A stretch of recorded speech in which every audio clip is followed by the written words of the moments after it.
Morning.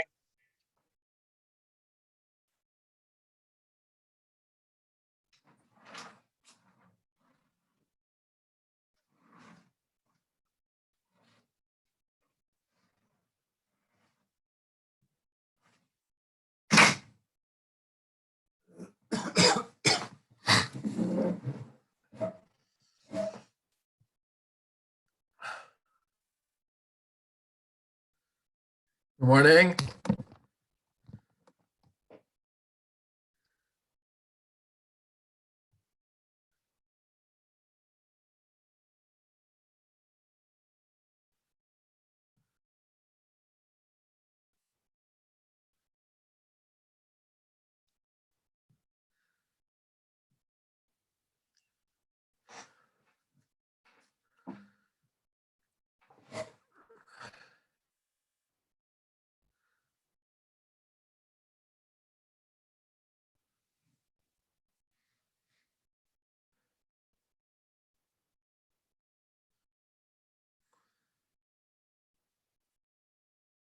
Shalom, good morning.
Hello?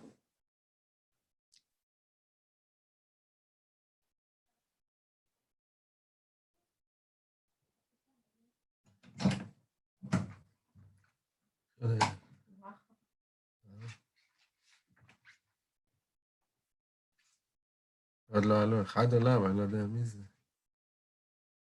הוא לא מגיב. מה קרה לך? הנה, בוקר טוב. וואו, אני לא אקמולי. יפעת, למה צריך לענות אותו? יופי, אז תיקח. תביא, יש לך, איפה אקמולי? אתה צריך את הידיים קודם, קח טיפה. מסכן, רק 9, אתה יכולת לישון עוד חצי שעה, אתה יודע? חולצה ארוכה, נכון? כן, קרים קצת.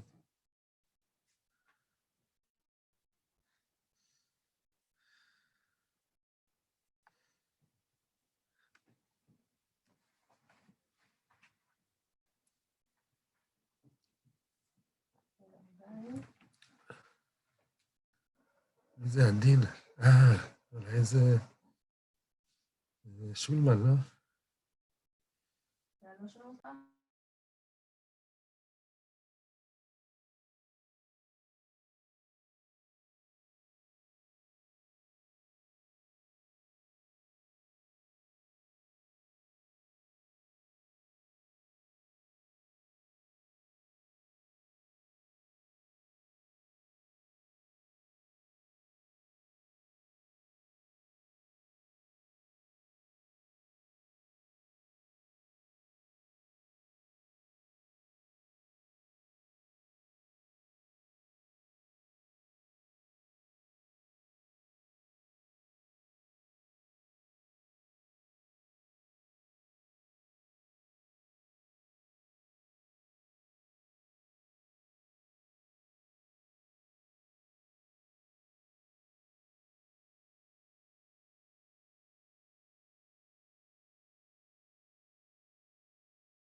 Hi, good morning.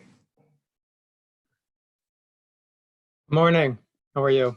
Hi, that's why it's Baruch Hashem. Okay. Um, I don't know. I guess people aren't available this morning. I see we're just the two of us. I see there's one other, no? Adin. Yeah, I know, but yeah, I don't know who it is, and he's not answering. Here's Oh, this popping in slowly. just came in. Yeah, right. Okay. Here's another one. Oh, okay. Slowly but surely. Yeah. Yeah. Good. I know the street minion that I go to, it depends upon either ends 9:15. It depends who's davening and how long they take and whatever. Ah, So okay. you never know. Good morning. Aha. You daven on Pinchas Razen? Acharam. Oh. Aha. Yeah. You're the second group on the two groups on Achad down, right? Yeah, there's one all the way down by Bennett's house, I believe. Yeah. Yeah, Bet Sifman. And then there's the one that's more centered towards the center of the, everybody spreads out up and down the street. Everybody's far away from each other. Just need people with loud voices to be the shalech or the balkaroi, that's all. Yeah. Nice. Yeah, we have one on Bento, but more close to each other a little bit. Yeah. Yeah. It's nice. Yeah. Well, not 2 meters apart, but works well. Right. Yeah. Right. Yeah, we're also more than 2 meters apart. So I saw a cute meme that says, say hello to Sander. Sander, I think you're on mute. Did you say something? No, you're on mute. Wait, let me unmute you.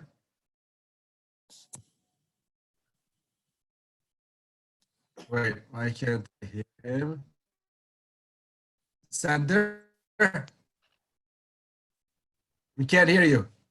I mean, he needs to check his settings, how his audio is, which audio he's using. Yeah, I see. According to what I have here, he's not muted, but still you can't hear him. I don't know why. He has to go to the settings. There's a little button for settings, and he can see what audio his device thinks it's using. Aha. Sender, we can't hear you. Maybe go on settings. Now it says connecting to audio. I see a little, it's trying. Oh, he's trying. Yeah, I see also, right. Yeah, I see those dots, jumping dots. Yeah. Uh-huh. Yeah, it's funny. Okay, anyway, what were you going to say? A cute story? No, it's just a cute meme that says the coronavirus epidemic is like airplane rides. The Goyim are watching movies and the Jews are arranging minions. Yeah, I saw it. I heard that also. Yeah. As a frequent traveler, it rings very true to me. Very cute. Okay. Yeah. We hope better should happen during traveling and not the coronavirus. To go back to traveling and doing that. Yeah. Be better for everyone. Yeah. Okay. Okay, so I'll just put my earphones on so I'll be able to hear a little better. 1 second. Can you hear me now? Oh, now we hear you. Yes. Okay. Perfect. Can I ask Although, a quick question about these videos? yeah, just there's an echo for some reason. There's an echo on your I've got one of my audio. I kids don't know why. knows how to use this thing when he's in the shower. So can you hear me now? Uh-huh. Okay, maybe now it's okay. Let's try. So the question that I had, no, I still hear that echo. Well, this. You have two devices on because this one's picking up the audio from you and from the other device. I'll turn off this one. Yes, mute the one that you turn off the sound or turn on one. Oh, maybe, okay, let me see. Did that help? No. No. Let me see. Did that help? No. You have Yeah, you have two sorry. devices on. Both of them, if both of them have a speaker, one's going to pick up both your voice and the computer version of your voice. I see. Okay, so let me just, I'm gonna disable this one. Okay. Maybe your cell phone is on? Yeah, there's a cell phone and a computer, but I think I can. Did that help? Yes. Okay, so Oh, Rob, let's see. the question that I had was this. You know, you have Oh, these yeah. outdoor minyanim, and then Yes. you daven by yourself. So if you think that you'll have greater kavana in your little corner in your room, rather than being out with the minyan, which is preferable? Oh, wow. I just saw that last night. Exactly that question I saw. Where did I see it? Let me think a moment. They quoted the Chazon Ish. Exactly on that question. Where did I see it?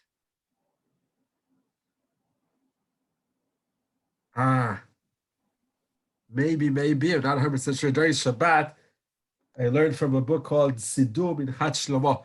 They came out with a siddur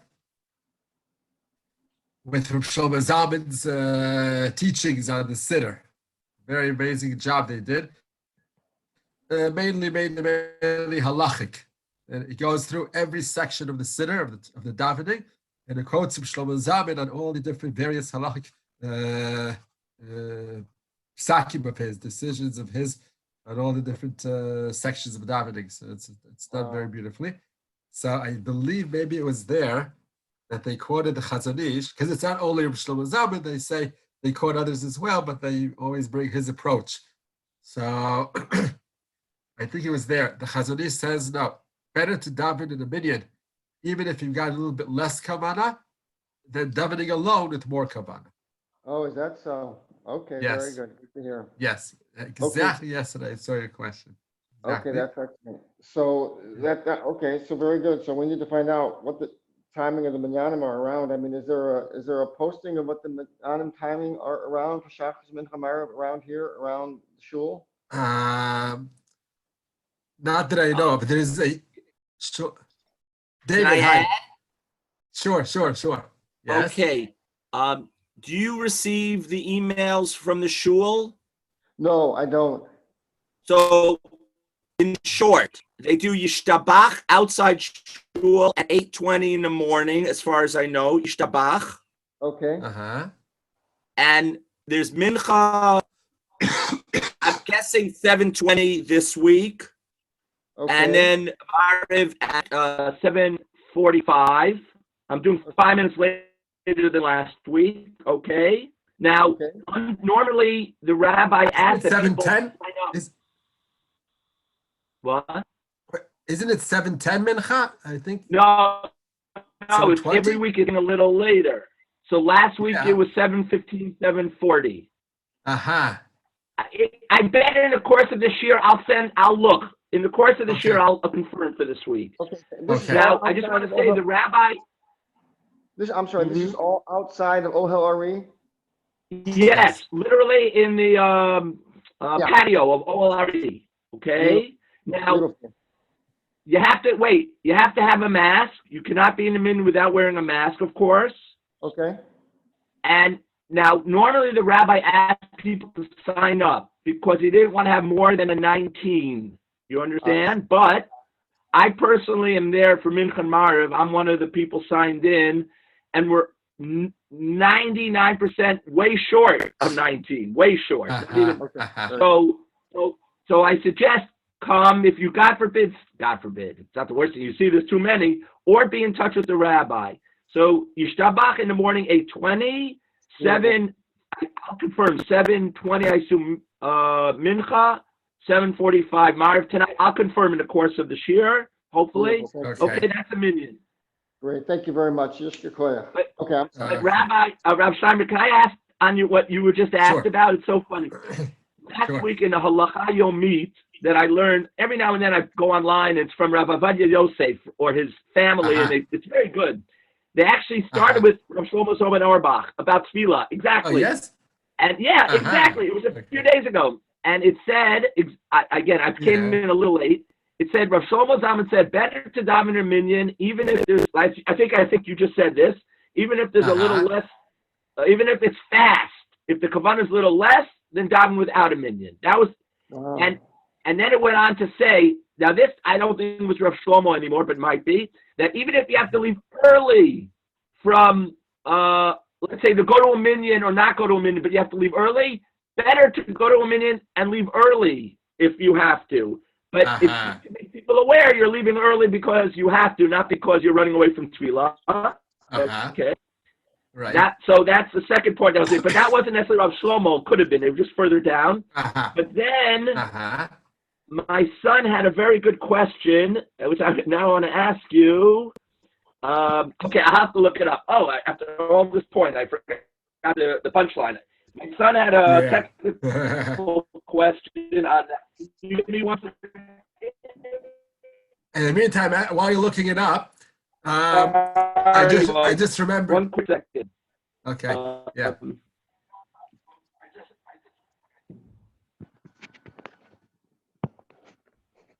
Good morning, Eyal.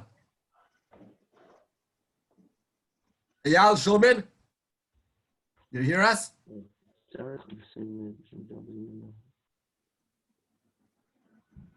Yes, he walked away.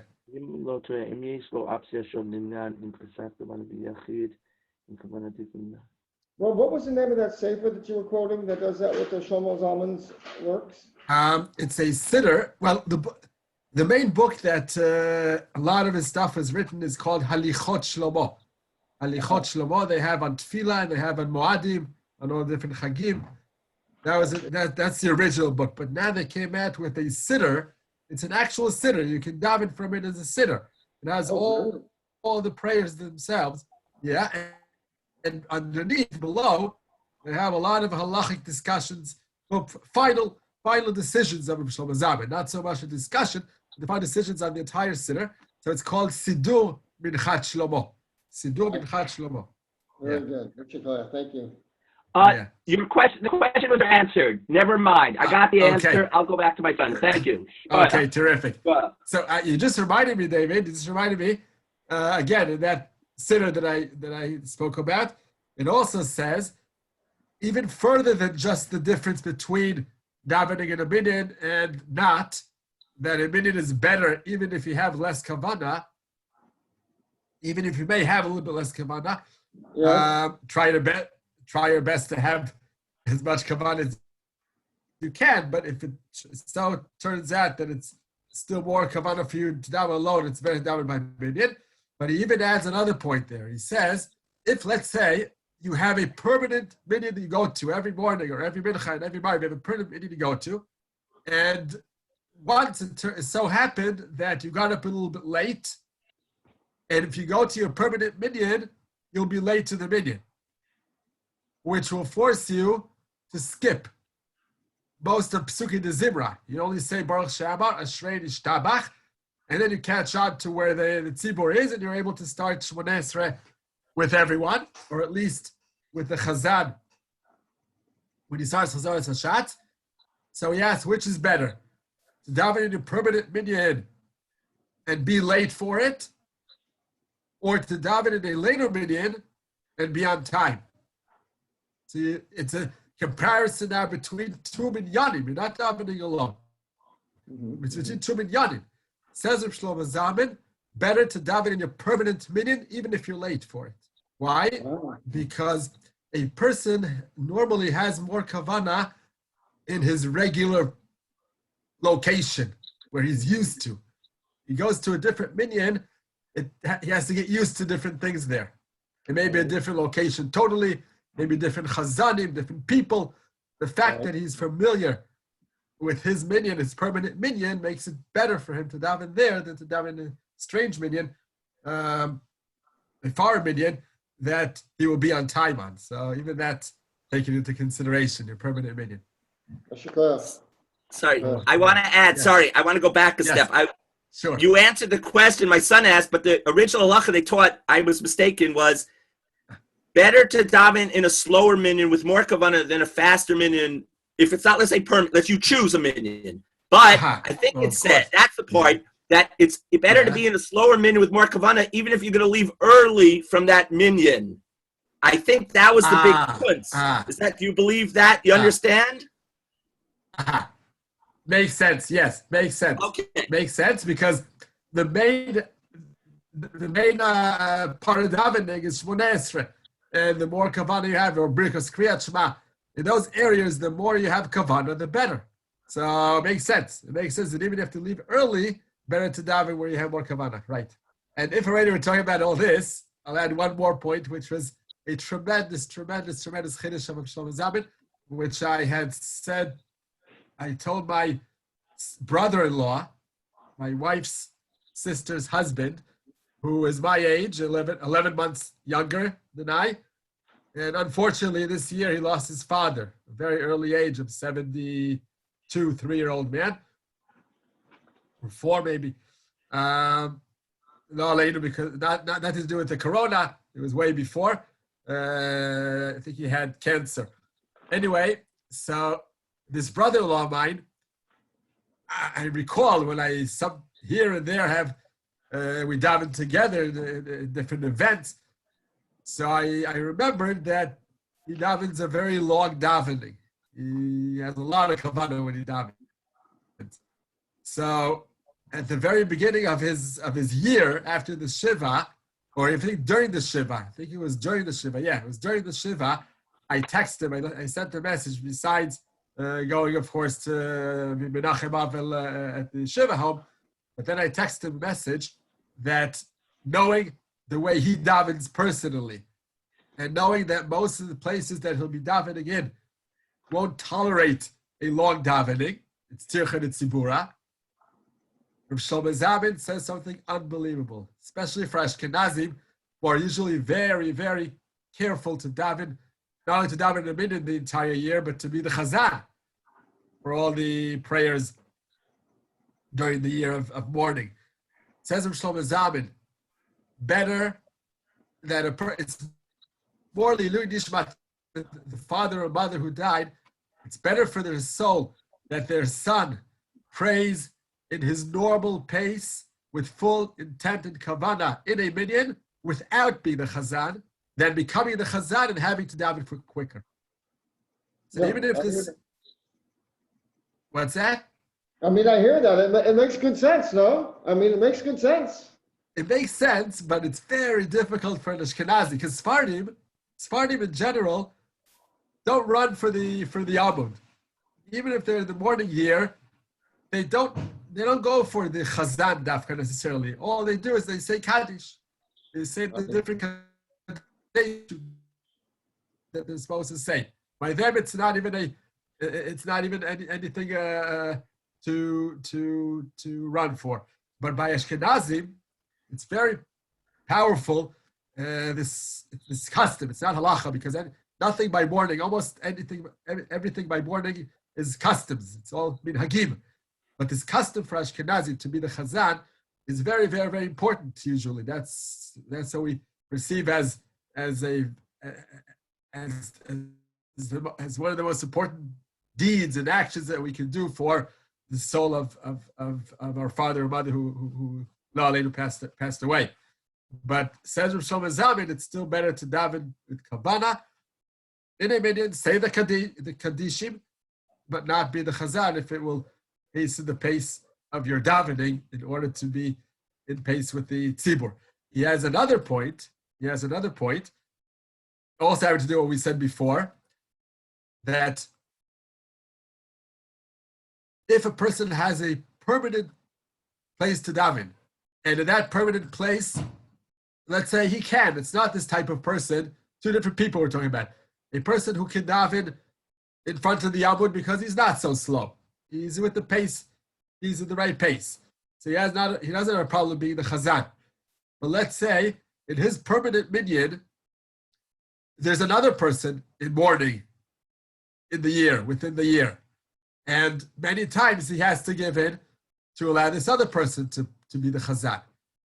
On the other hand, if he goes to a different minyan, in a different location or a different time in the same shul, there, let's say there's no other people in their first year of mourning, and he can be easily the chazan the entire year there. Should he choose to go to a different minyan and be the chazan there permanently, or should he remain in his permanent minyan and not be the chazan at all times? Rather, he has to switch off with someone else. Says Shlomo Zalman, he should stay in his permanent minyan, even though then he will lose many times to be the chazan, because again, the kavana is stronger, is more there for a person who davens in his permanent minyan than davening in a strange minyan. Can I ask a question? Yeah. I see that argument very much so for a one-off. Yes. You know, your minyan starts at 7:15, you woke up at 7:20, and you run, and what should you do, right? It's a little different. You're talking about for a year. Maybe for the first couple of days until you sort of get your bearings in your new minyan, which you've now chosen because of this, you'll be low. But you're sacrificing 3-4 days for a year. I actually you can say it's not worth sacrificing any days, but it's a trade-off. I don't know. I don't know. It just that's my only question. Yeah, I hear your point. But I can say something about myself, my feeling. If I chose a certain minyan due to various different reasons, but it fits best my feeling, my kavana, and things of that sort, then any other, even if I relocate myself to a different minyan for a long time, for a long while, sometimes there are even minute differences, nuances between the minyan I best prefer to go to and any other minyan, that it doesn't matter if you get used to a place, it's never going to be the same. You understand? So I think that's what he means. He means that if you chose a permanent minyan, it's just not, it isn't just the fact that you know the people and it's the right timing for you and things of that sort.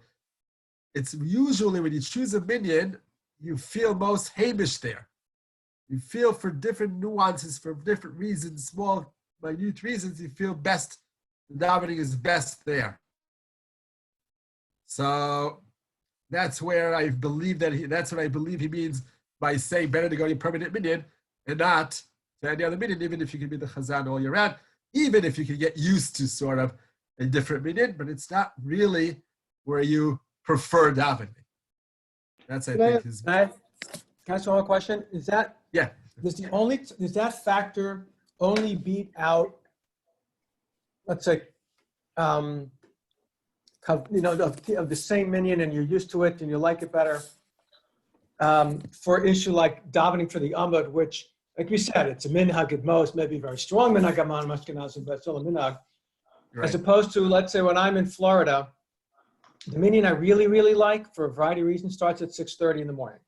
Whatever, it just works out really well for me. But a lot of the winter months, they are davening like a b'diavad. Like even time to put on tefillin, it's only a 10 to 7. Right? So we start davening with your tefillin on, you don't say the bracha, you stay afterwards. I mean, you can do it. And if I have to go to work or do something and I'm ones, fine. But otherwise, so again, I really, really prefer that there are many, very many reasons why I really prefer that minyan. But I'd be sacrificing the other things. So which things does that beat out and which things does it not beat out? The concept of comfort in a minyan. Yeah, I understand. No, so that already gets beat out, meaning all these restrictions of time restrictions that we've got, putting on tefillin in the right time, and with the bracha, obviously, because in such cases, you would wear your tefillin before minyan, not say a bracha, and when 10 to 7 comes along, if you're able to, and you're not in the midst of Birkas Kriyat Shema, in the midst of Shmoneh Esrei, then you say the bracha, you move them a little bit out of place, you say the bracha, and you put them back in place. That's right, and we make that announcement. But it's all diavad. Okay. But besides that, if you're davening so early, it means you say Kriyat Shema before Mishiyakir, because Mishiyakir is the time of laying tefillin, and if you're davening at 6:30, tefillin is only at 10 to 7, so you're saying Kriyat Shema before it's time, and you're davening Shmoneh Esrei before dates, before Batikin, really. So all that makes it such a huge diavad that it's not worth all the reasons that you like this minyan best, that make you like this minyan. Because the time restrictions make it such a diavad that it's almost, there's a famous Nefesh HaChaim, Chaim Volozhin. He writes this in his book, and he was a Litvak, the greatest student of the Gra. So when he speaks, I don't know if he mentions specific, I'm sure not, specific names and Hasidism, but he speaks in general about Hasidism in his days. And as you all know, there was a terrible dispute between the Gra and his students and the Hasidim and their students. So when he speaks about the Hasidim, he says that they daven with full intent and full kavana, and they're jumping and dancing and yelling out and amazing tefillah, but all in the wrong timing. They may be saying Kriyat Shema. There usually the problem is after the time, not before. Usually they would say Kriyat Shema very late, or Shmoneh Esrei after 4 hours and things of that sort. So he compares that to a person who blows a shofar with full kavana, with all the Kabbalistic meanings to it, and tremendous holiness on Chanukah instead of on Rosh Hashanah. That's his comparison. He says it's worthless. It's worthless if you're not within the time boundaries, appropriate time boundaries of each mitzvah. You can fulfill it with tremendous kavanah, tremendous intent, tremendous holiness and connection to Hashem. But if it's not in its proper time, with all the mitzvahs, not only davening, every single mitzvah, so it's meaningless. It's nothing, because you're not carrying the mitzvah the way Hashem commanded us to. It's almost like if you lay tefillin, but they're not exactly in their place, proper place on your head or on your arm, just slightly to the side, you may be missing out on the entire mitzvah, even if you feel such tremendous holiness wearing your tefillin. It's as if they remained in their bag. It has no effect as a mitzvah if they're not located properly. So time and space are both part of every mitzvah, the way it should be carried out properly. And if you're out of time and space for each mitzvah, it's nothing. It doesn't mean anything. So now here by Tefilla, you're saying that you daven in a situation where it's b'diavad acceptable, like we have the Shulchan Aruch saying that Peitetziv Dalid, that if the people have to go out to work, it's called Minyana Po'alim. They have to go out to work, so they're anus. They're forced to daven early, so it's accepted. Shatat Chak Diavad Dami. It's accepted b'diavad. But that's a person who's forced to daven early. Now there's a route within halacha. There's a halachic route to pray earlier than what's really meant to be, and it's accepted under such circumstances. But if you're not in a rush and you just prefer, you like that minyan better, that's not enough to make it a proper minyan to go to, where they're not davening in the proper time for it to be considered the mitzvah, the way you carry out the mitzvah properly. So yes, that's a big difference between that and just having to pray slower than the minyan or things of that sort. Okay, so that's about a little bit of Hilchos Tefillah. So I just want to mention, yeah. I'm sorry, can I just press this one last point? And Sure. Yes. What if this davening that we've been talking about now in terms of Ohel Ari as opposed to yourself, what if the issue is davening at nates? What if it's a matter of davening at sunrise by yourself as opposed to davening later with the minyan? Okay, excellent point as well. So by this, we differentiate between two situations, two people. A person who permanently davens at nates, and permanently doesn't mean his entire life. We're talking about day after day after day. You've decided, at least in this time of the virus, you've decided you want to get up every day. You got to get up early every day and daven nates. Permanent nates davening overrides going to minyan. Oh, very good. Then you can remain davening alone at nates. It equals davening in a minyan. Okay, That's the same. But if it's a person who just once in a while daven nates, and most of the time goes to minyan, then it doesn't override. Then his nates isn't equal to minyan, then he should always go to minyan. Sure. That's a difference. Okay. By the way, I had that years ago in my basic training in the army. We were together, all religious fellows from a Hesder Yeshiva, and I remember till today, we used to get up for minyan earlier than the officers commanded us to be up by in order to be able to daven before we start our training. But it wasn't as early as nates. At least in the time of year where nates is really early, we didn't make it to nates, but we were davening earlier than when the commanders had made us get up. So I still recall till today, there was one fellow who got up every single morning for nates, and that was his custom before the army as well. When he was in yeshiva before the army, he also used to daven nates. So he continued his custom, and he was davening every single day alone because he was davening in nates permanently. So that overrides davening with us in the minyan.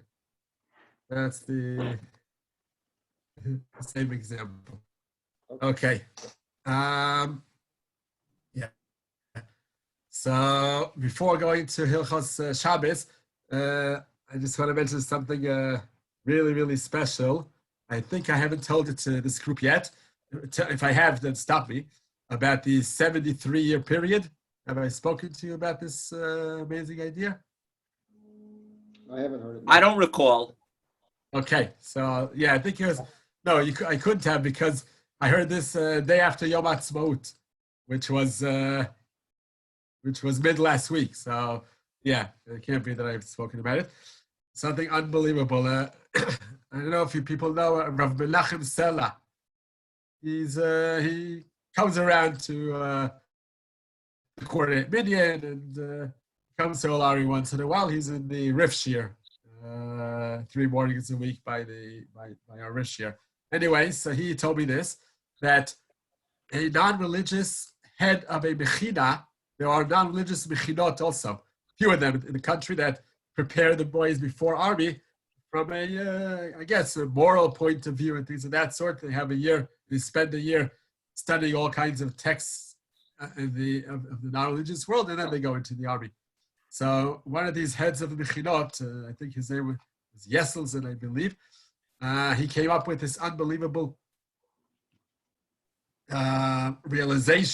historic realization that leads to something amazing to understand where we are now. We figured out historically that there were only 2 periods in the entire history of the Jewish people that we as Jews had control over the country by a single king or a single leader over our country. Those 2 periods are David Shlomo, the very, very beginning of Beit Rishon. David Shlomo, for a certain amount of years, were reigning over the entire country alone, meaning one king controlling all of Am Yisrael. Right after Shlomo dies, Rechavam and Yerovam split the kingdomship, 2 tribes under Rechavam and 10 tribes under Yerovam. How many years was that period of kingdomship of David Shlomo? So it's very easy to calculate. David HaMelech was king over Hebron for 7 years, but that wasn't yet in control of the whole country, of the whole land. 33 years, he had reigned in Yerushalayim, where he was in control of the entire land. So for 33 years is David, and Shlomo reigned for 40 years. Altogether, totaling 73 years of one king reigning over the land. Then, Bayit Sheni period was the second time around, and we had control, one Jewish leader over the country, and that was in the days of the Chashmonaim, after they defeated the Greeks, which was quite a few years that they had battled the Greeks, and in the end they won the war. And obviously that's why we commemorate Chanukah. We celebrate Chanukah. So there was one Chashmona'i who remained alive out of the 5 brothers, the 5 sons of Matityahu, who was the king or the leader of the Jewish people when they took control over the land. That was Shimon. Shimon HaChashmona'i became the leader, became the king over the entire land of Israel. He started reigning at the year 140 BC, before Common Era. 140 before Common Era. It went on and on, not only himself, his descendants, and then there was a split once again between 2 brothers who fought each other viciously to take control over the land, Holkenus and Aristoblus. We know this from the Gemara Gittin that describes the terrible, terrible civil war, actual civil war of Jews on both sides, both camps, on each camp, fighting each other, physically killing each other. Terrible, terrible. There's a whole description in the Gemara about one brother who's in Yerushalayim, the other brother is creating a siege over that brother and starving them to death. Terrible, terrible. How long did it take from the moment Shimon, 140 BC, started reigning until Holkinus and Aristoblus split the kingdomship? Believe it or not, 73 years. This is an historic fact that this man came up with. This head of the Mechina of non-religious man, he figured this out. So twice in the entire history of the Jewish people, we had control over our country with one sovereign leader for 73 years each time, Bayit Rishon and Bayit Sheni. Now, take it to the third time around, where we're in our country led by one government, one prime minister, controlling the land. 72 years have gone by. We just celebrated our 72nd birthday of our state. Now we're into our 73rd year. Again, third time around, third cycle, that we're reigning over our country with one person controlling, all united under him, as much as the Jewish land includes now, for 72 years into our 73rd year. Now we have to make sure, for the first time in the entire history of Jewish people, that we exceed, Be'ezrat Hashem, the 73 magic number.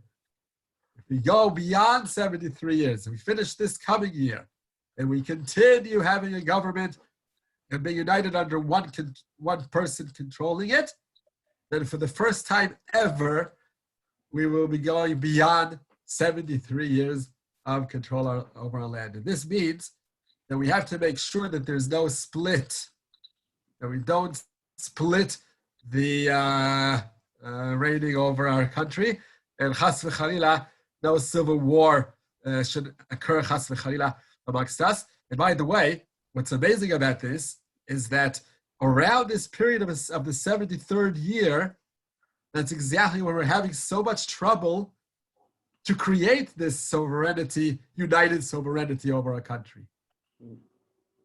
For the first time in the past 72 years, that was very difficult to create a government.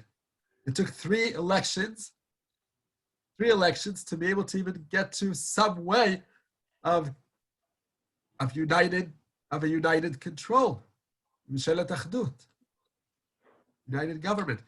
And now, and even that's not strong. It's as we say in Hebrew, al kar'eta legolet, barely working out. Who knows what will happen today when the Bagatz, the Supreme Court, have to decide whether Bibi has the authority and legitimacy to be the prime minister. Imagine if they say no, then we go for a fourth election. So it's at stake, this idea of finishing 73 years under a united sovereignty is at stake. The exact same amount of years as it occurred twice before. We hope that this time around we'll be smarter and more accepting of one another and more unified to allow the 73-year period to go by and continue onwards. B'ezrat Hashem. And when I said this Shabbat, Leil Shabbat, Friday night at our street minyan, I gave this Bar Torah short as possible. So after davening, one of the members of the street minyan came over to me and said something really. He said that he had the goosebumps when I said all this, because he said to me, he showed me even the next morning on Shabbat morning, he showed me in the book, there was a person called Hatzadik Miranana, Rav Huberman. I don't know if any of you were here long enough to have seen him, because he died in the mid-80s. I didn't have ever the chance to meet him, but I heard of him. He was supposedly a tremendous tzaddik, and he knew the entire Torah and Kabbalah, and many people seeked his blessings. So he lived in Ra'anana, and he spoke about. He has a book on the Parsha, on the entire Torah. I think it's called Ben Le'oshri. That's the name of the series of books he put out. So this man from our street was a student of his. He used to go to his, no, he said he wasn't, he wasn't at his shiuri, but his closest pupil of Edri continued the yeshiva that he was head of, so he was to go to his shiur. Anyhow, he showed me in Rav Huberman's book a short section in Parshat, somewhere in Sefer Vayikra, I don't remember which Parsha it was connected to, a short section where Rav Huberman discusses a holy name of Hashem that's made out of the word, the name Elokim, but the middle letters of Elokim, the Aleph and Mem, remain Aleph and Mem. The middle letters, you take one letter before. If it's Lamed, you take a Kaf. Hey, you take a Dalid. Yud, take a Tet. So if you do those three letters and you keep the Aleph and Mem as is, says of Huberman there, but that's a holy name. I don't know if you're allowed to pronounce it, but it's a holy name in Kabbalistic views. And that name equals 74 Gematria. Gematria is 74. It says of Huberman there that 72 Gematria is Rachamim, Chesed. I believe maybe because there's a name of Hashem of Ayin Bet Otiyot, 72 letters. So I guess no one knows what the holiest, most divine name that a human being can ever reach, and that's, I guess, the Rachamim. Elokim is Din. And now he says, if from within Elokim you do those, take those letters that we said before, you reach 74. So that's Mituka Dinim. That's switching the Din from within the Din itself to see where the Rachamim comes, where Hashem is really good to us, even within the challenging situations, the difficult situations. That's this holy name of 74, Mituka Din. So, says Rav Huberman that many times in our prayers and in Psukim, we see the words Ad. Ayin Dalid. The letters Ayin Dalid. Ad. For example, in Kriyat Shema, he quotes there from Kriyat Shema. Shema Yisrael Hashem Elokeinu Hashem Echad. There are two large letters in that pasuk. The Ayin of Shema is written largely in the Torah itself, and the Dalid of Echad is also written larger than the other letters around it in the Torah itself. Ayin Dalid, Ad. And say by Aleinu, at the end of Aleinu, we say, Hashem Yuloch, well, it's quoting from Az Yashir. Hashem Yuloch Leolam, Va'ed, Ayin Dalid, Va'ed. Yeah, many such psukim that include the letters Ayin Dalid, Ad. So says of Huber, that's the name, that's the gematria where the situation becomes out of a great challenge, out of midat adin, it becomes rachamim. We're zoche, we merit to feel the goodness of Hashem even within difficult situations.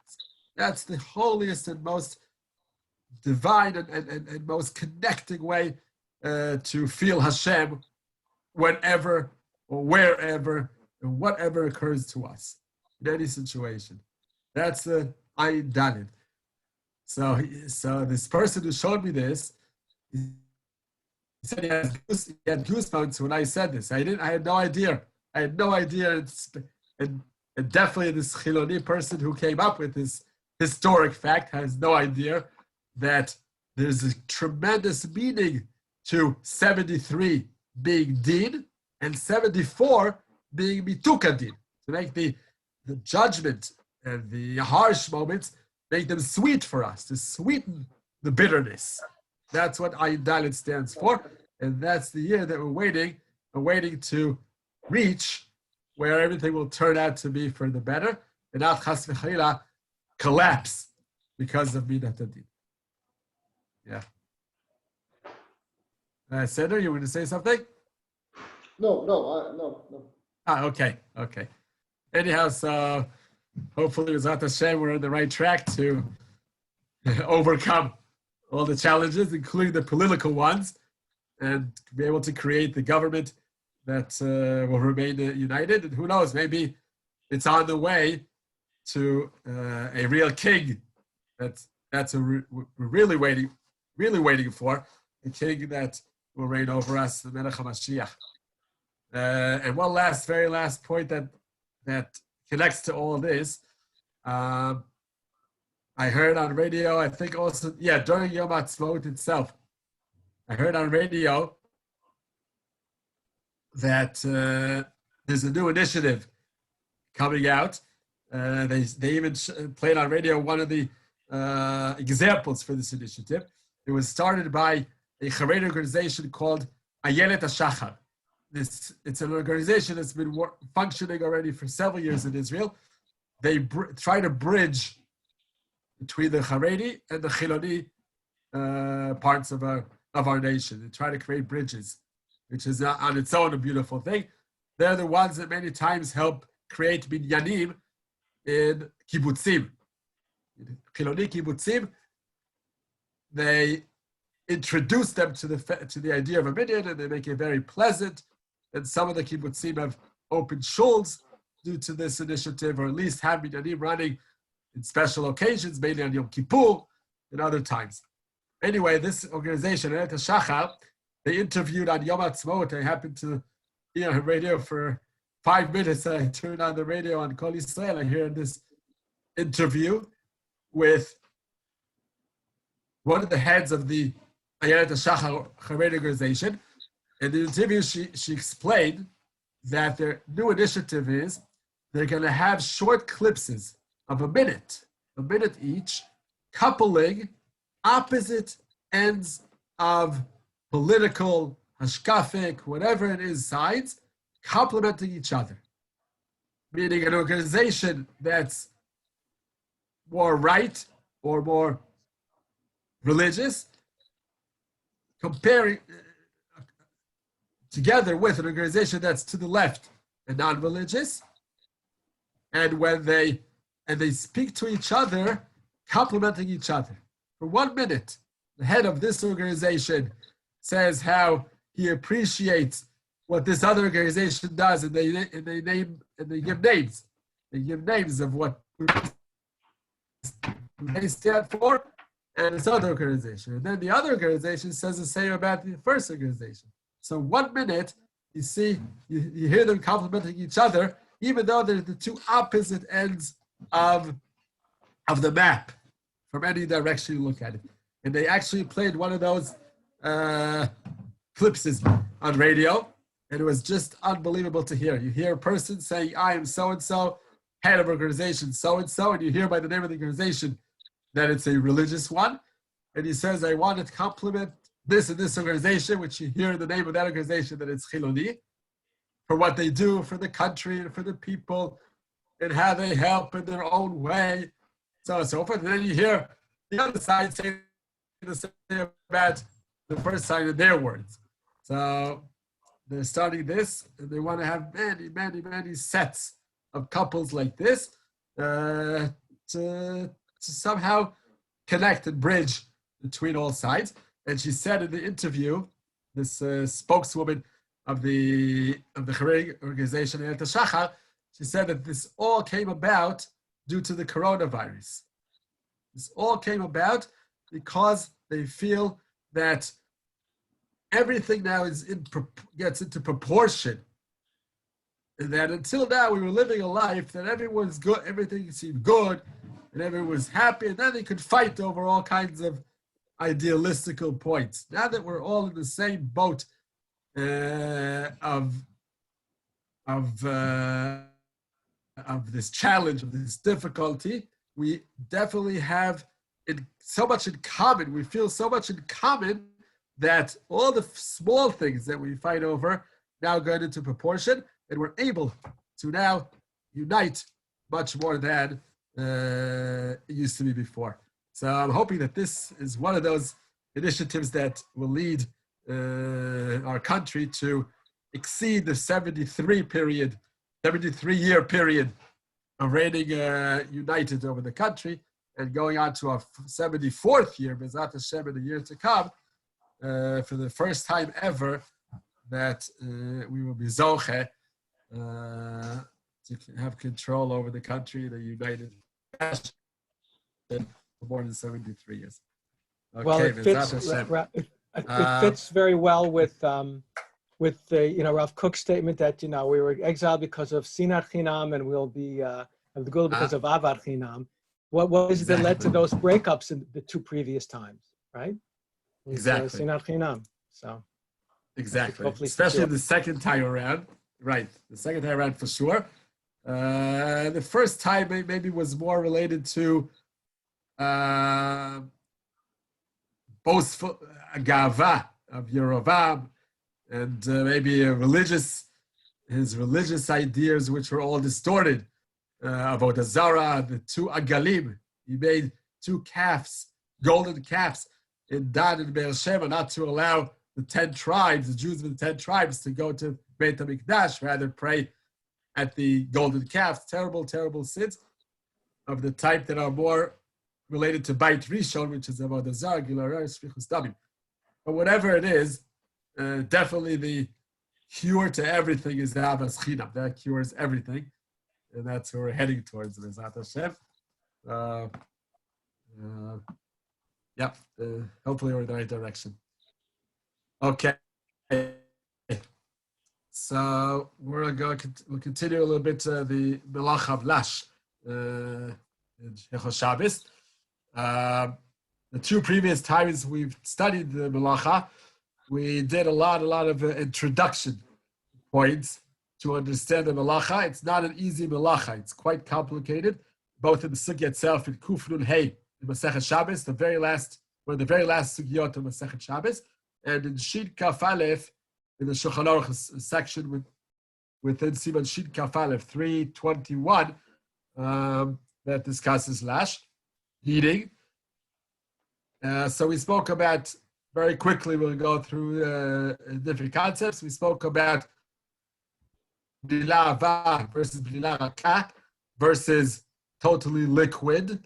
We said if it's totally liquid, we dissolve. If we dissolve something into water, that's no problem whatsoever. No issue of lash whatsoever. That's why we can make coffee, and that's how we can make formula, baby formula, when it gets dissolved totally. Not a porridge, not a daisa, rather materna, similac, those that get dissolved in the water. Those are totally fine, no matter how you do them. Then we have blila raka, where we have a thickening process from within the combination of a liquid and a solid together, speckles of solid together with the liquid, that by combining them together, we get a more thickened paste, sort of, but it still is in a flowing manner. It can still flow out of a cup or of a bowl that it's in. That's blila raka. That's derabanan, rabbinically forbidden to create such a thing on Shabbat.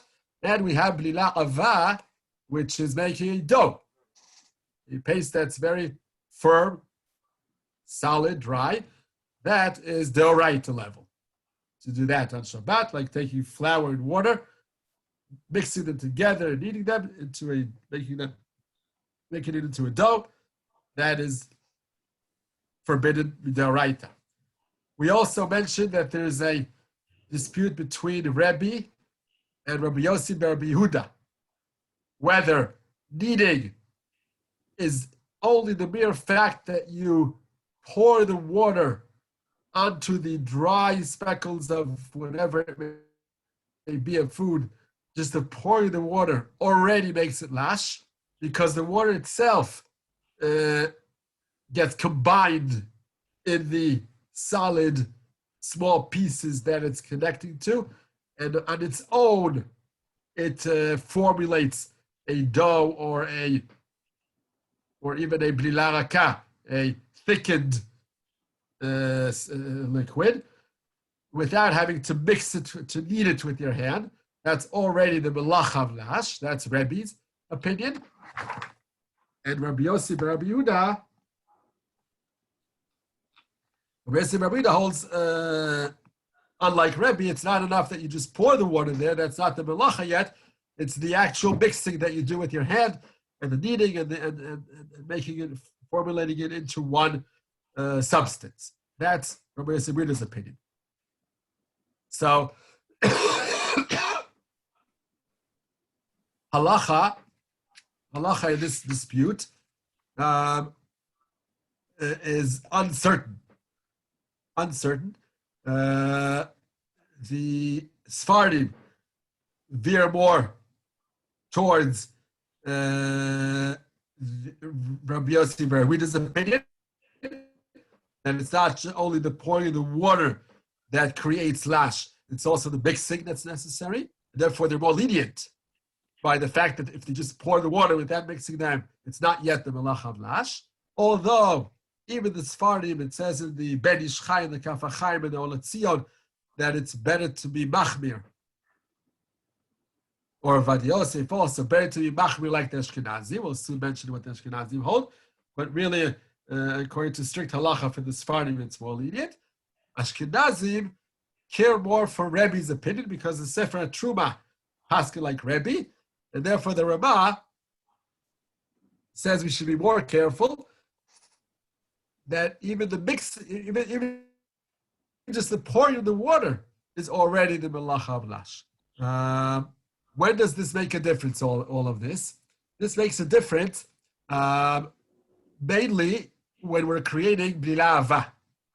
If we're creating a dough from the combination of the water and the dry speckles of food becomes a dough, then there's no way whatsoever to do that on Shabbat.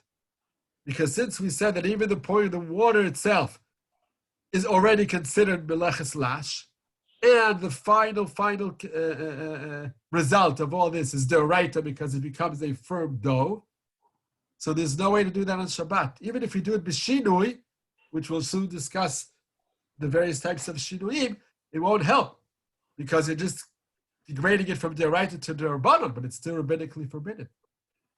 So for Blila Ava, there's no way in the world you could do it. You can do it in any way. Even just the pouring of the water is already not allowed.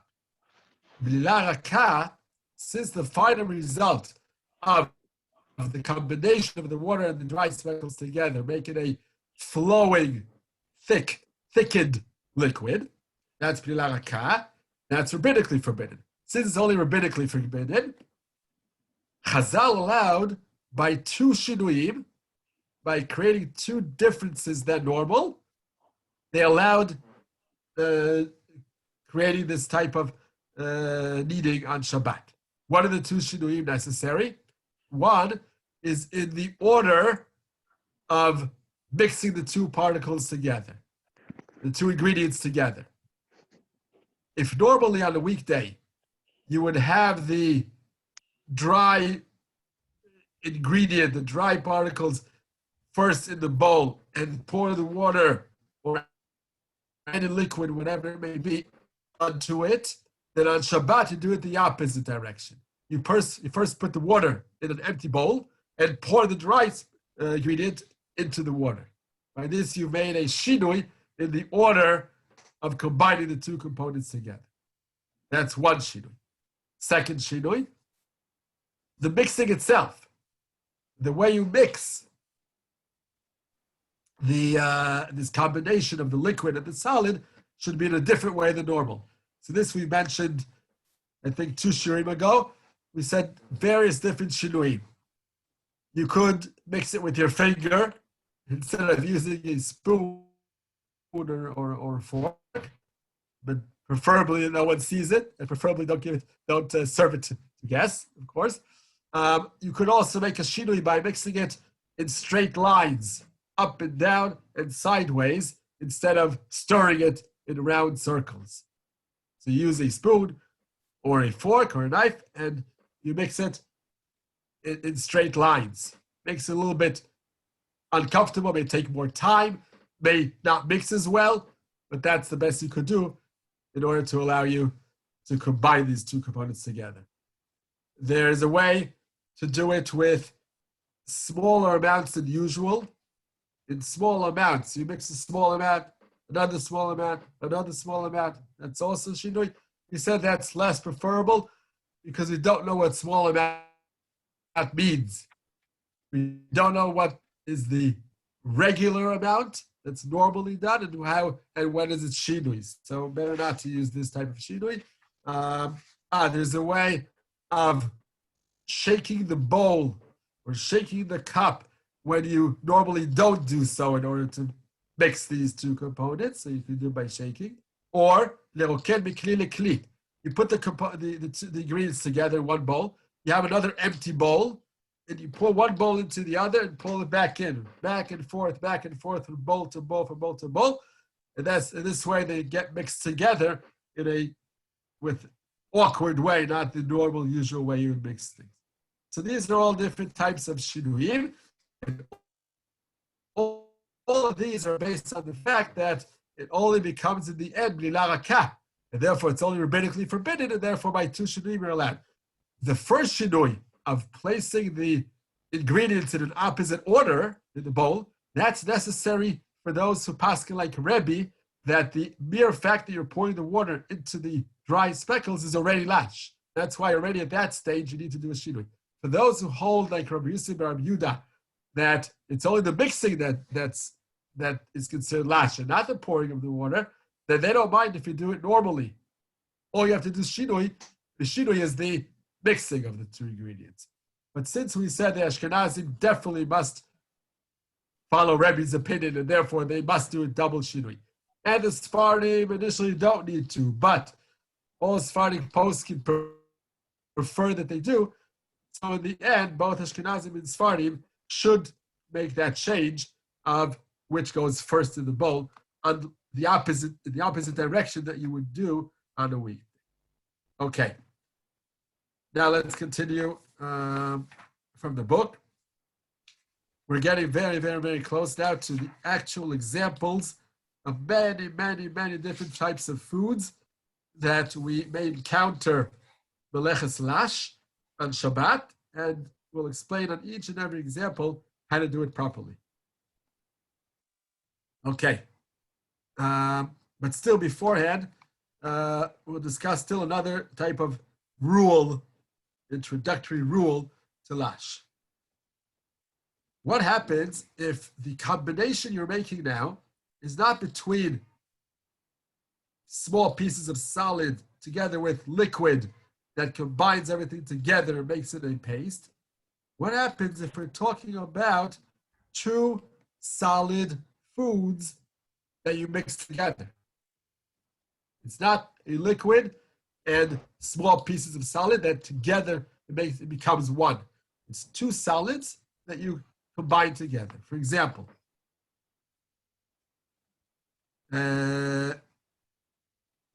mayonnaise into avocado or eggs. Okay, that's the case. So what are you doing here? The avocado or egg that's let's say mashed. Okay, you have a mashed egg or a mashed avocado. By the way, an egg, we said many times, an egg you're allowed to mash on Shabbat because it's not gidulei karka. It's not a problem of grinding. You're not doing tochen because it doesn't grow from the ground, the egg. So there's no problem to mash an egg on Shabbat, even normally. Avocado is more of an issue because avocado is gidulei karka, obviously. It grows in the ground. So if you mash avocado, it could be a problem of tochen, of grinding. But that's a dispute between the Chazon Ish and Rav Moshe Feinstein. The Chazon Ish actually held that it's grinding, and you mustn't mash a potato or an avocado on Shabbat, or a banana.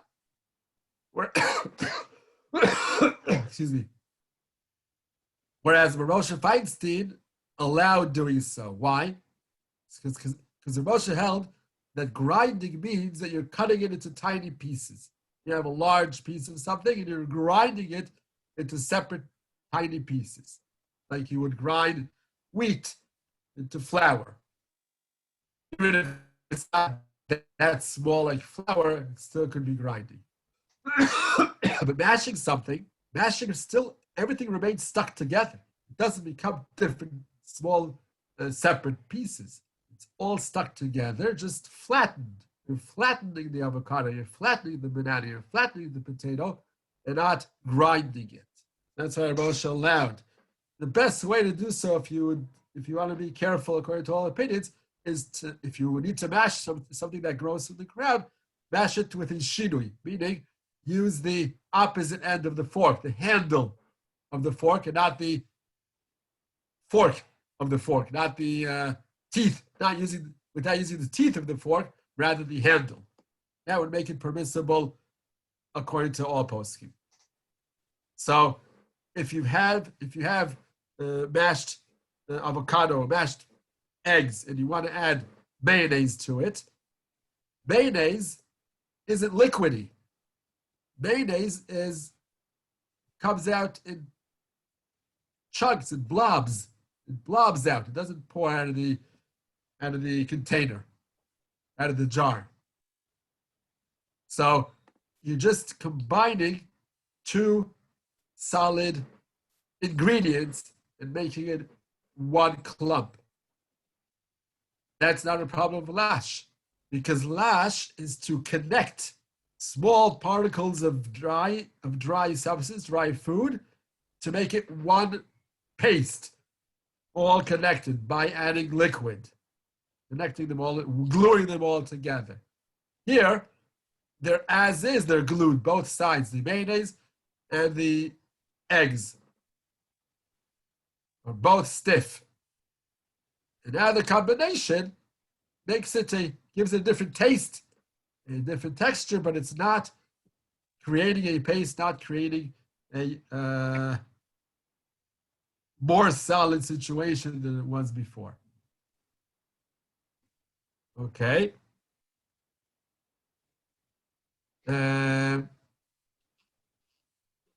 But even so, So, sorry. I oversaw here the continuation of, I missed the continuation of this halacha. It's not so simple, like I said before. It's not so simple.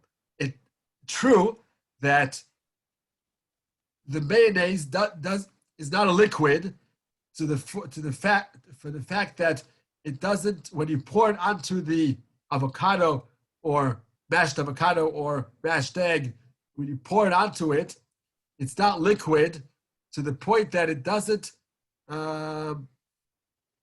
flow in between the small pieces of egg or the mashed avocado. It just falls as a clump onto it. I don't know how to say mechalchel in English. Like water runs through on its own, runs through the dry particles there.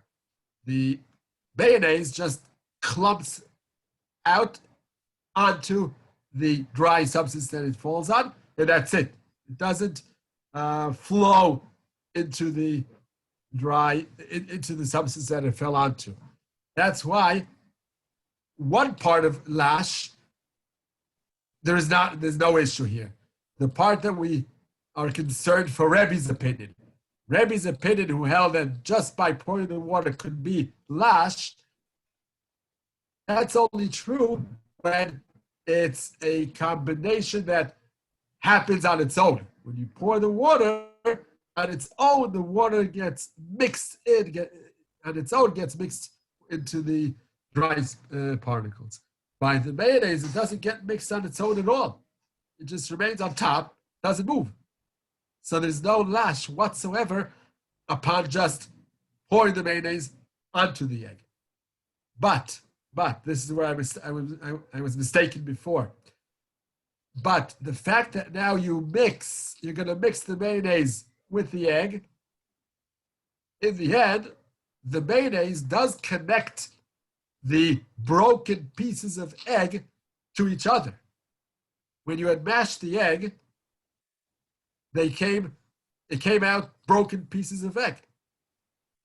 Now that you're going to add the mayonnaise and mix it all together, by mixing it together, you're creating a paste connected, glued together with the help of the mayonnaise. So definitely that could very well be lash. That's why it's preferable that you do mix it b'shinui. Just here, it's enough to have one shinui, meaning just the difference that you make by mixing it differently than normal. There's no need for the first shinui that we spoke about before, the order, the sequence of mixing them together, of pouring them together, pouring them onto each other. That you don't need to switch. Because that isn't at all the beginning of lash, according to any opinion, according to no opinion, is this the beginning of lash, because it doesn't mix in on its own. So if you put the egg and on top of it, you pour mayonnaise, that's the normal way you do it on a weekday. You could do that on Shabbat as well, normally. But then the mixing of of this food, of these ingredients together, that has to be b'shinui, like we spoke about before, what type of shinui we have to make a different way of mixing them together. That is required in this situation, to mix it in a different order. There is a reason I had in mind that even this is permitted without the shinui, and that is, Shlomo Zalman came up with this when he famously quoted his grandmother for making an egg salad on Shabbat. So he said when he saw her doing so, he knew it was permissible. He says it can't be that my grandmother learned from her mother and her grandmother and so on and so forth. They were doing it wrong. Can't be. It's a very amazing thought of Shlomo Zalman that if we see a custom in Am Yisrael of righteous women or men who we know in general follow halacha, they follow the Reish Shamayim, they don't play tricks, and they don't try to sneak away and do things wrongfully. And that's traditionally the way they did things all the years. And we know it's okay. Now we just have to find out how come. We're not questioning the action itself. So when he saw his grandmother making an egg salad on Shabbat, and for many reasons there could be a problem with an egg salad. If it's the mashing, so we said why, how come it's allowed? If it's the kneading and mixing of the other ingredients together with the egg, we have to see why it's not lash, and so on and so forth. He came up with several issues that could have been problematic and explained why it isn't. So when he came to lash, the kneading, he asked himself, and he didn't see her do this, mishinui. He didn't see that she was mixing in an abnormal way, not different than usual. So he said it must be permissible. How come? And then he came up with this amazing idea. He says it all depends what the exact intention is to mix this other ingredient with the egg. Is it in order to create this thickness, this sticky, stuck to each other type texture that you're looking for? Or are you looking just to add flavor to the egg? And he came up with this idea that it may be that the fact that his grandmother was adding mayonnaise to the eggs, or it could be oil, pouring oil into the egg, it's done only for the flavor. That's all she's concerned with. She doesn't care if they stick to each other or not. She doesn't need the clump dafka to result out of this mixing.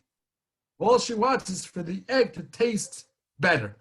So it's as if she's spreading the mayonnaise on each and every piece of egg after it was crushed into small pieces. She's spreading a drop of mayonnaise onto each piece. But instead of actually taking a knife and the tip of a knife spreading on each and every piece of egg, she's mixing it together.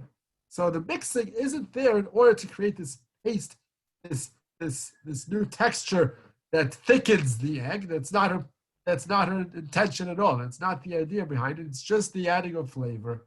And therefore, it's not considered kneading whatsoever. It's not lash, even though the final result may be that the egg gets stuck together. And sometimes not, by the way. It depends on the amounts, how much egg is there and how much mayonnaise you're adding. Sometimes it remains separate, just with the flavoring of the mayonnaise in it. But even if it connects together, that's not your intention, therefore, you allowed it even without a shinui. But that's a very, very, very big chiddush to come up with. Better yet, if you mix it in a different way than normal, abnormally, then you're surely okay according to all poskim. If you want to rely on Shlomo Zalman that this is okay, but without that, it's also fine. As long as, but make sure your intention is not to create a clump. If you want to create this type of, that it's all stuck together because you prefer serving it in this shape, and it's all stuck together, then it's definitely kneading. Even according to Shlomo Zalman, then you must mix it in a different way than normal in order to allow it. Okay. Another point that's still a little bit a drop before the actual examples of many, many, many types of foods that we may do lash for. Another important point. What happens if there is a solid food, which is now broken into small pieces, but by crushing it, it yields out some of its own natural liquid. As you've crushed, let's say take a banana. When you crush a banana and you mash it, sometimes there's a liquid that comes out of it. Together with most of it is solid, but there's some liquid substance there as well. Are you allowed, after crushing the banana, you're allowed to mix it all together, even though there's now a liquid that helps the texture of the broken, crushed banana to stick to each other. The answer is you're allowed. How come? Because you're not adding any other substance besides the original. The original banana has in it some liquid. That's not adding two components to each other, mixing two components to each other and creating a new texture of the whole thing. It's the actual natural part of the same food that you are mixing anyhow. Of course, this is only true if it's solely and only that food. But if, let's say, you would take a potato, mash it, again, in a permissible manner on Shabbat, as we said, using the opposite end of the fork and things of that sort. And after you've mashed it, it yields out some liquid of its own. And then you want to combine that mashed potato with a mashed egg.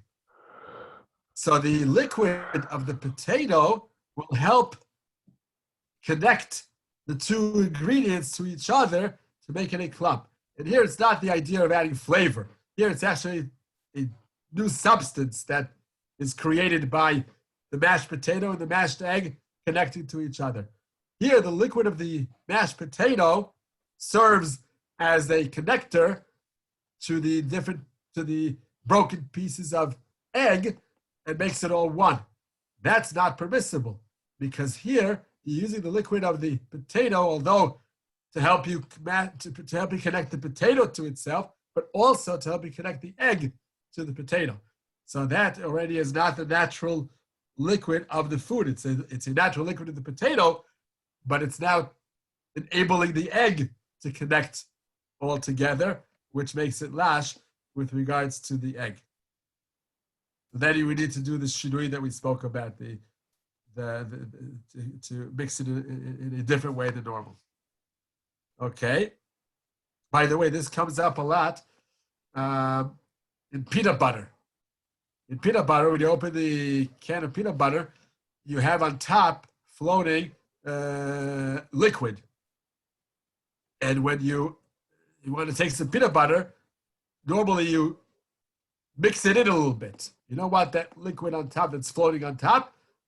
You want really the underneath the peanut butter itself. But that's considered, you're allowed to mix it on Shabbat because it's considered its natural liquid.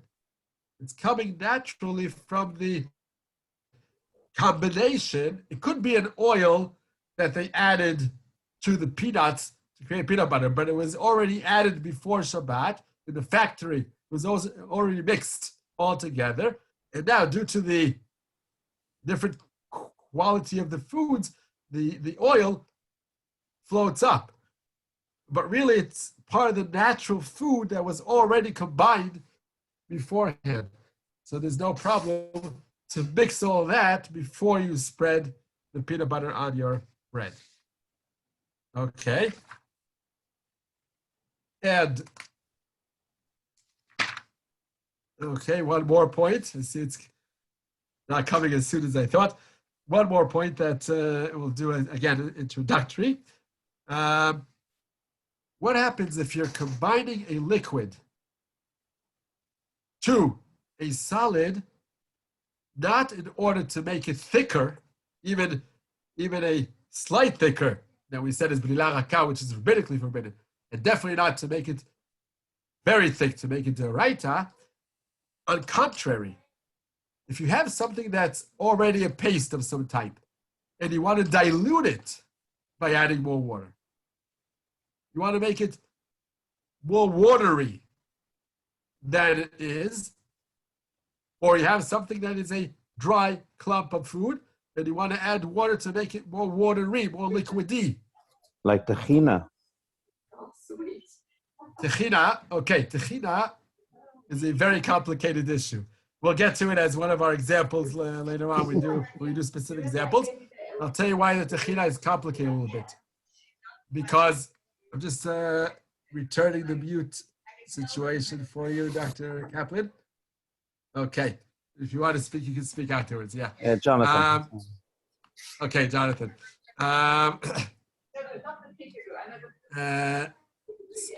Just in order not to have background noise, let me just mute all for a second. Whoever wants to speak can unmute. Okay. So tchina, you're right. Adding water dilutes it, but in the process, if you've ever prepared your own tchina from tchina golmit, I'm talking, when you buy the unprepared tchina, this is more healthy, by the way, and you add to it water and sometimes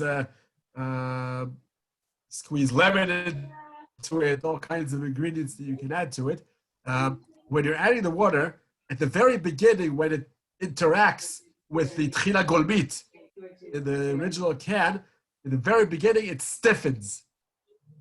It's some type of natural phenomena that has to do with sesame seeds, crushed sesame seeds, that when water touches them, it thickens very, very strong, thickens the pastry very strong, very, very much. And only after mixing and mixing more and more and more, even with the same amount of water, it becomes diluted, it becomes liquidy, more so than it was before. Okay, so the problem is that within the process of diluting, within that process, there are a few moments where it thickens very much.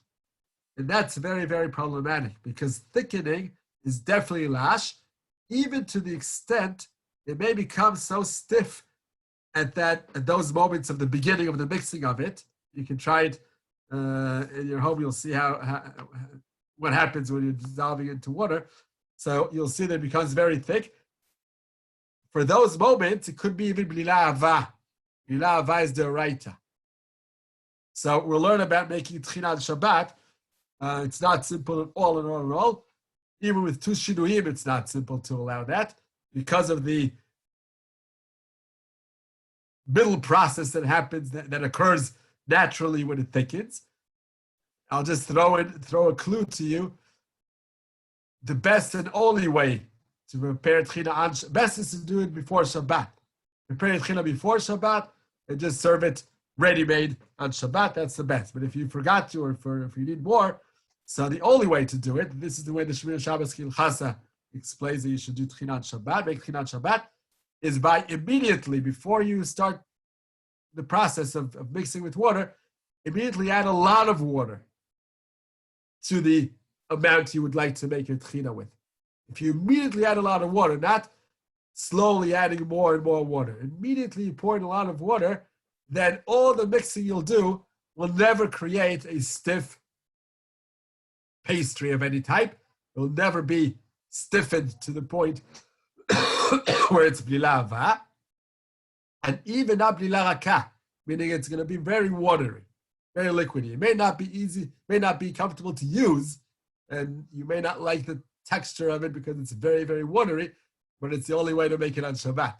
So otherwise, it could go into the oraita situation, and we don't want that. That's why I said tchina is a little bit complicated. But in general, when you add water to an already existing paste of any type, whether it's blila ava or ka, if you just add water to dilute it, that's totally permissible because it's the exact opposite of lash. The meaning of a lash, to knead something, is to thicken it. And here, you're making it more liquidy. So that's completely permissible, no matter to what texture you're adding it. The moment you're diluting something, it's completely permissible. For the example he gives here, similar to tchina, but a little different. He says, are you allowed to add tchina to hummus? Mix tchina and hummus together. So the hummus is very thick usually. The hummus is thick. The tchina is usually more liquidy. The moment you add the tchina to the hummus, you're making the hummus more liquidy.